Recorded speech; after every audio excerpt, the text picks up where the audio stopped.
কাউন্টন যমুনা আইডিসকে শুরুতেই জানাচ্ছি নামগুলো। গাজায় যুদ্ধবিরতি চুক্তি নিয়ে অনিশ্চয়তা, হামাসের প্রস্তাবকে অগ্রহণযোগ্য আখ্যা তেল আবিবের। ইরানের হামলায় ক্ষতি হয় ইসরায়েলের 5 ঘাঁটির, বলছে দি টেলিগ্রাফ।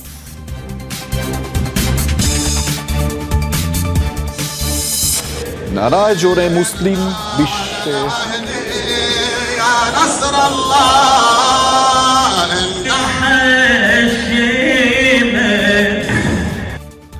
নানা আয়োজনে মুসলিম বিশ্বে পালিত হচ্ছে পবিত্র আশুরা। ইমাম হুসেইনের শাহাদাতের মর্মান্তিক ঘটনা স্মরণে শিয়া সম্প্রদায়ের শোকের মাতম।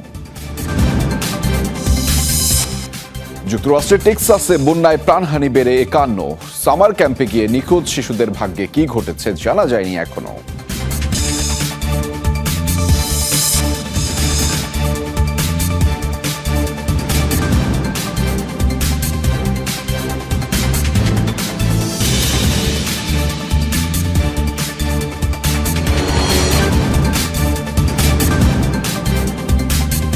দর্শক, এতক্ষণ শিরোনাম দেখছিলেন, আপনাদের সাথে আছি আমি আহমেদ রেজা। এবার জানাবো বিস্তারিত। আবারও গাজায় যুদ্ধবিরতির চুক্তি নিয়ে তৈরি হয়েছে অনিশ্চয়তা। শনিবার এক বিবৃতিতে ইসরায়েলের প্রধানমন্ত্রীর অফিস জানিয়েছে, কাতার, মিশর ও যুক্তরাষ্ট্রের উত্থাপিত প্রস্তাবে উল্লেখযোগ্য পরিবর্তনের দাবি জানিয়েছে হামাস, যা অগ্রহণযোগ্য হিসেবে আখ্যা দেওয়া হয়েছে। তবে কি পরিবর্তন চেয়েছে হামাস তা জানায়নি নেতানিয়াহু প্রশাসন। এদিকে অনিশ্চয়তা তৈরি হলেও যুদ্ধবিরতির আলোচনার জন্য কাতারের প্রতিনিধি দল পাঠাবে তেল আবিব। শুক্রবার মার্কিন প্রেসিডেন্টের 60 দিনের যুদ্ধবিরতির প্রস্তাবে ইতিবাচক প্রতিক্রিয়া দেখানোর কথা জানিয়েছে হামাস। যুদ্ধবিরতির আলোচনার মাঝেও গাজায় নিয়মিত আগ্রাসন চালিয়ে যাচ্ছে ইসরায়েলি সেনাবাহিনী। প্রাণ হারিয়েছেন আরও 78 ফিলিস্তিনি, আহত হয়েছে প্রায় 350 মানুষ। বিভিন্ন স্থানে চালানো হয়েছে বিমান হামলা, হতাহত বহু মানুষ। এখনও ধ্বংসস্তূপের নিচে চাপা পড়ে আছে অনেকেই। প্রয়োজনীয় সরঞ্জামের অভাবে চালানো যাচ্ছে না উদ্ধার কার্যক্রম। আবারও গুলিবর্ষণ হয়েছে খাবারের আশায় ত্রাণ কেন্দ্রে যাওয়া নিরস্ত্র মানুষের উপর। এ পর্যন্ত ত্রাণ নিতে গিয়ে আইডিএফ এর হাতে নিহত ফিলিস্তিনের সংখ্যা 700 ছাড়িয়েছে। গাজার স্বাস্থ্য মন্ত্রণালয় জানিয়েছে, ইসরায়েলি আগ্রাসনে এখন পর্যন্ত প্রাণ হারিয়েছেন কমপক্ষে 60,000 মানুষ, আহত 1,36,000 ফিলিস্তিনি। গাজায় হামাসের কাছে জিম্মি ইসরায়েলিদের মুক্তির দাবিতে আবারও ব্যাপক বিক্ষোভ করেছে ইসরায়েলিরা। শনিবার রাজধানীর তেল আবিবের রাস্তায় জড়ো হন কয়েকশো আন্দোলনকারী। পতাকা, প্লাকার্ড আর স্লোগানে জানানো হয় বন্দীদের উদ্ধারের দাবি। এ সময় বেনিয়ামিন নেতানিয়াহু সরকারের বিরুদ্ধেও ক্ষোভ ঝাড়েন বিক্ষোভকারীরা। তাদের অভিযোগ, ক্ষমতা টিকিয়ে রাখতে গাজায় যুদ্ধ বন্ধ করছেন না নেতানিয়াহু। এখনও হামাসের কাছে জিম্মি দশায় রয়েছেন 58 ইসরায়েলি, যাদের মধ্যে অর্ধেকের বেশি মারা গেছে বলে ধারণা করা হচ্ছে।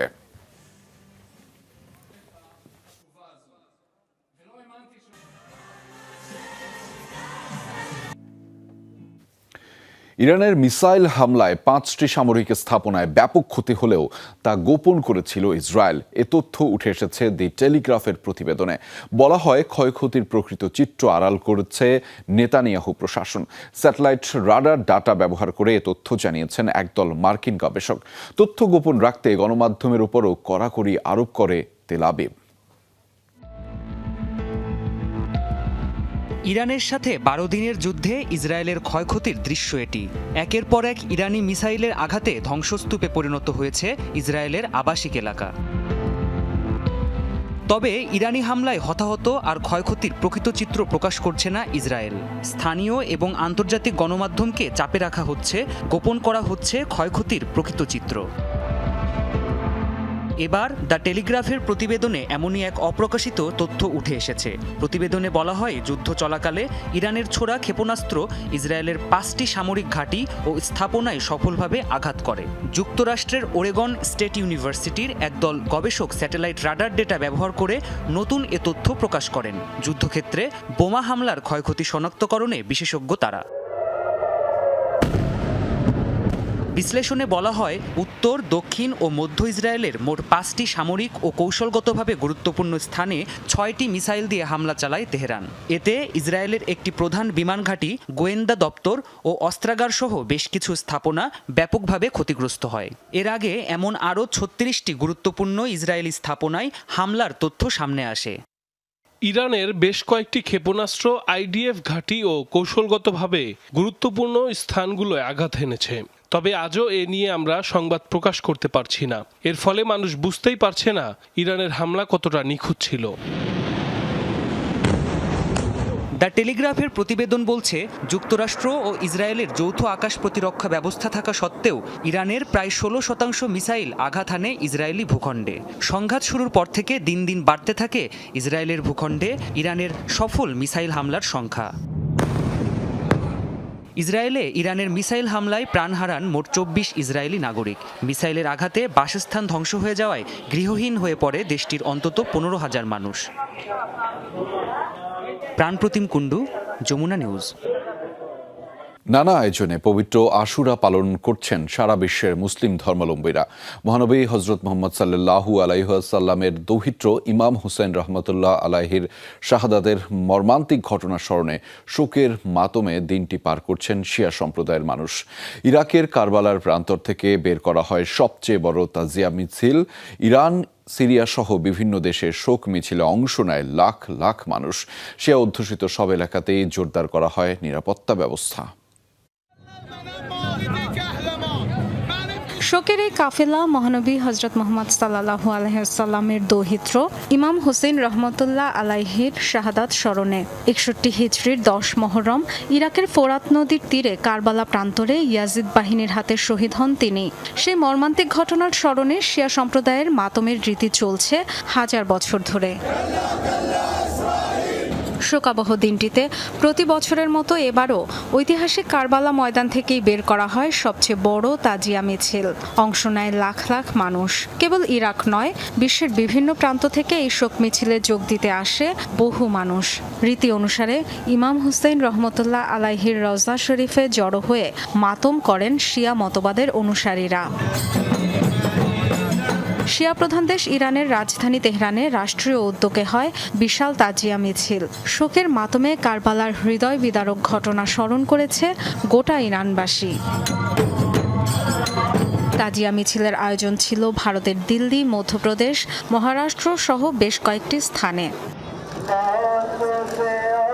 এছাড়া পাকিস্তান, তুরস্ক, Yemen, Lebanon, Afghanistan, Kuwait, Nigeria সহ বিশ্বের বিভিন্ন স্থানে শিয়া সম্প্রদায়ের মানুষ অংশ নেন আশুরার আনুষ্ঠানিকতায়। 4 খলিফা পরবর্তী যুগে মুয়াবিয়ার মৃত্যুর পর চুক্তির শর্ত ভঙ্গ করে ক্ষমতায় টিকে থাকার ষড়যন্ত্র করে ইয়াজিদ, যা নস্যাতে ইরাকের কুফার উদ্দেশ্যে রওনা হন হযরত আলী রাদিয়াল্লাহু তাআলা আনহু ও মহানবীর কন্যা ফাতিমা রাদিয়াল্লাহু তাআলা আনহার সন্তান ইমাম হুসাইন। পথিমধ্যে ফোরাত নদীর তীরে তার কাফেলাকে অবরুদ্ধ করে ইয়াজিদ বাহিনী। অসম যুদ্ধে বীর বিক্রমে লড়াই করে পরিবারসহ শহীদ হন Imam Hussain. Dorothy Dustrin, Jamuna news.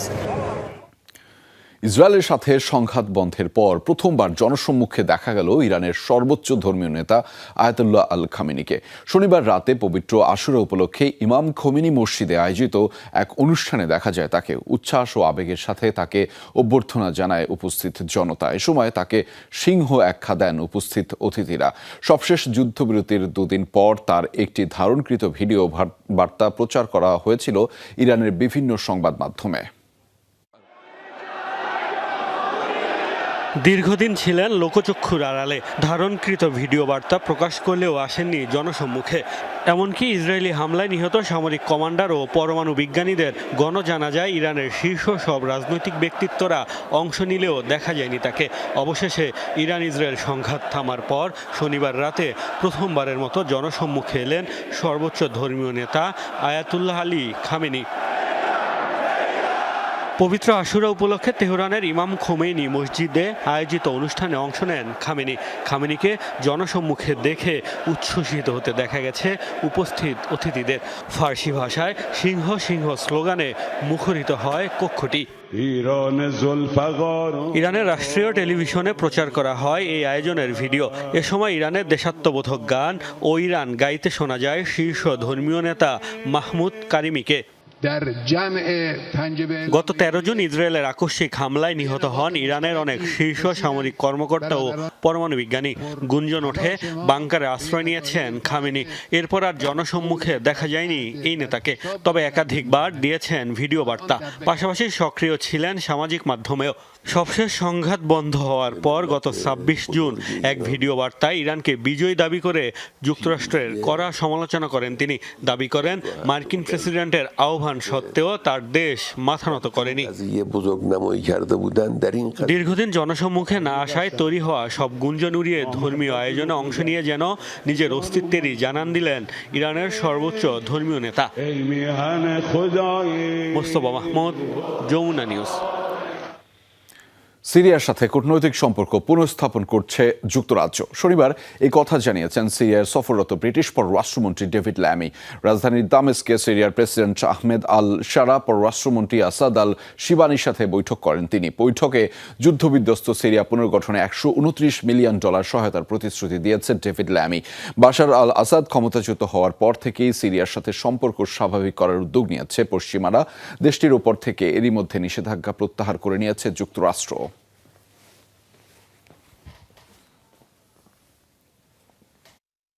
যুক্তরাষ্ট্রের টেক্সাসে সামার ক্যাম্পে গিয়ে নিখোঁজ শিশুদের ভাগ্যে কি ঘটেছে এখনও জানা যায়নি।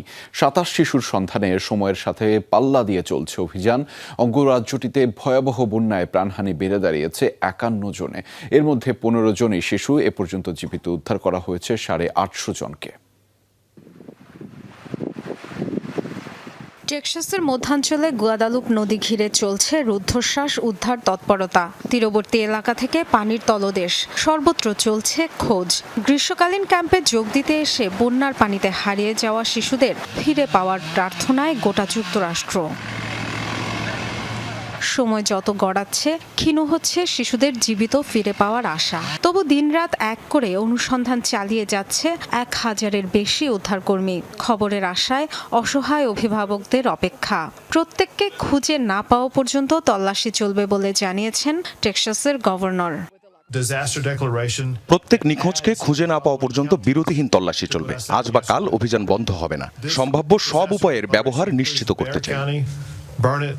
শুক্রবার অঙ্গরাজ্যটির স্যান অ্যান্টোনিও শহরে টানা বৃষ্টির কারণে প্রায় 29 ফুট বেড়ে যায় গুয়াদালুপ নদীর পানি। তীরবর্তী এলাকায় 15 জনের মরদেহ উদ্ধার করা হলেও নিখোঁজ বাকিদের সন্ধান মেলেনি এখনো।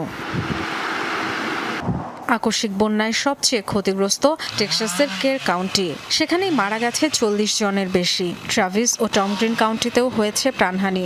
তলিয়েছে ঘরবাড়ি, উপড়ে পড়েছে গাছপালা। হেলিকপ্টার ও ড্রোন ব্যবহার করে চলছে উদ্ধার কাজ।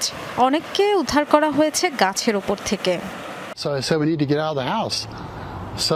মুহূর্তের মধ্যে সব হয়ে গেল।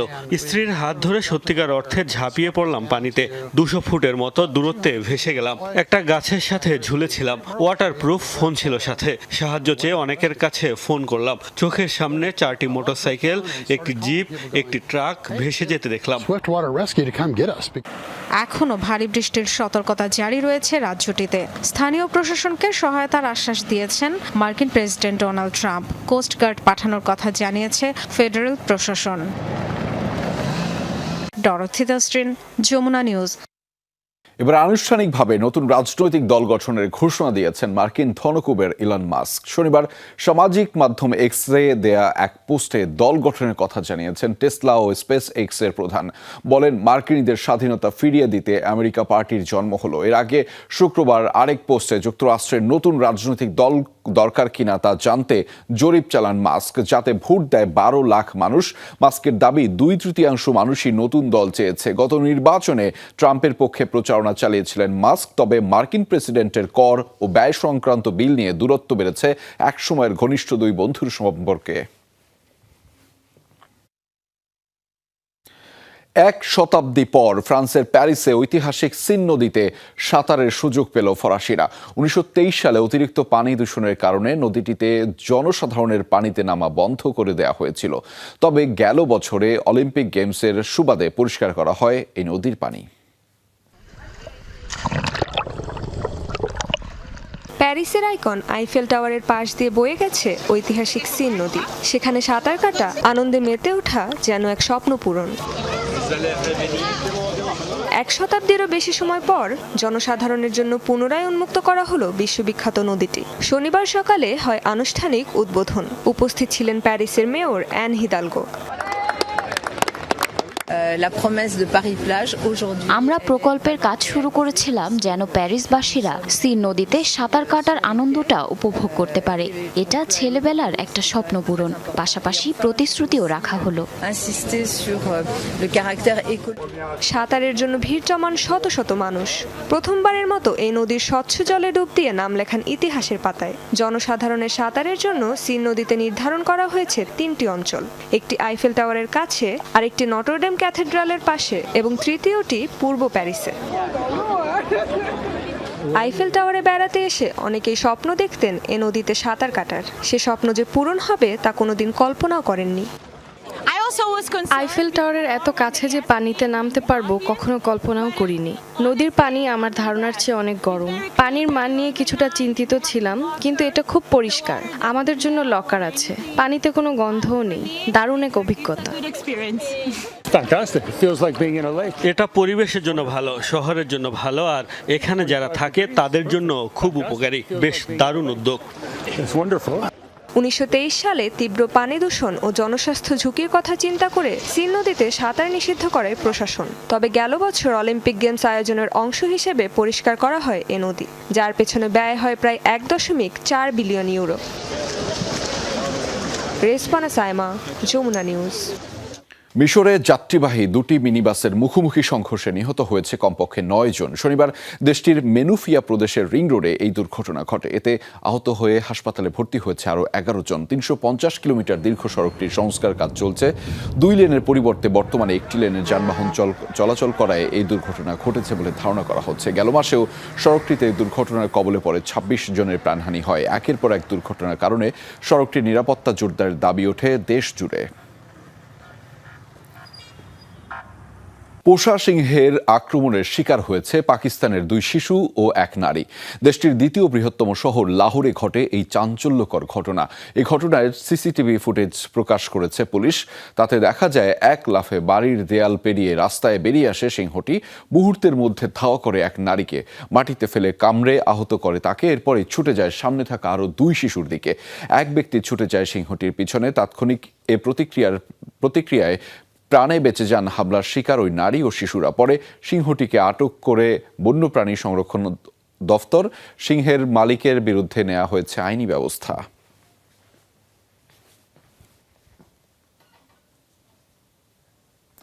দর্শক, এই ছিল যমুনা আইডেস্কে। এতক্ষণ আমাদের সাথে থাকার জন্য আপনাদের সবাইকে ধন্যবাদ।